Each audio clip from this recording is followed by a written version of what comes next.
क्या आप जानते हैं कि उर्फी जावेद ने एक बार नहीं बल्कि कई बार आत्महत्या करने की कोशिश की है। इंटरनेट सेंसेशन उर्फी जावेद आज किसी पहचान की मोहताज नहीं है। पहले रियलिटी स्टार और अब फैशन मॉडल बन चुकी उर्फी हमेशा किसी न किसी वजह से सुर्खियों में रहती है, कभी अपने ड्रेसिंग सेंस को लेकर तो कभी अपने बिंदास बयानों को लेकर। अब हाल ही में उर्फी ने एक इंटरव्यू दिया है जहां उन्होंने अपने दिल के कई राज खोले और बताया कि उनके पिता ने उन्हें कितना टॉर्चर किया था। साथ ही उन्होंने अपने सुसाइड अटेम्प्ट को लेकर भी बात की है। उर्फी जावेद उत्तर प्रदेश के लखनऊ की रहने वाली हैं। उन्होंने इस इंटरव्यू में अपने परिवार और पिता को लेकर कई खुलासे किए। उन्होंने बताया कि उनका बचपन काफी कठिन था।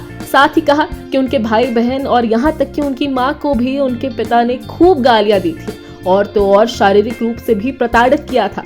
उर्फी ने यह भी खुलासा किया कि उन्होंने 1-2 बार आत्महत्या करने की कोशिश की थी। इस इंटरव्यू में उर्फी ने आगे कहा कि वो लखनऊ में एक सख्त रूढ़िवादी परिवार में पली बड़ी और 5 बच्चों में से दूसरी नंबर की थी। उर्फी और उनके पिता के रिश्ते काफी मुश्किल भरे थे। उर्फी ने कहा, वो हमें बहुत मारते थे, मेरी माँ को भी मारते थे और गाली गलौज तो रोज की बात हो गई थी। मैंने 1-2 बार आत्महत्या की कोशिश भी की। मैं मुश्किल से घर से निकलती थी। मेरे पिता ने इसकी इजाजत नहीं दी थी, लेकिन मैं बहुत टीवी देखती थी और फैशन में मेरी दिलचस्पी हमेशा से थी। मुझे फैशन की ज्यादा जानकारी नहीं थी, लेकिन मुझे पता था कि मुझे क्या पहनना है। मैं अलग दिखना चाहती थी, मैं सबसे अच्छा दिखना चाहती थी। जैसे जब मैं किसी पार्टी में जाऊं तो हर कोई मेरी तरफ देखे। उर्फी ने खुलासा किया कि कैसे वो काफी समय तक पैसों को लेकर भी तनाव में रहती थी।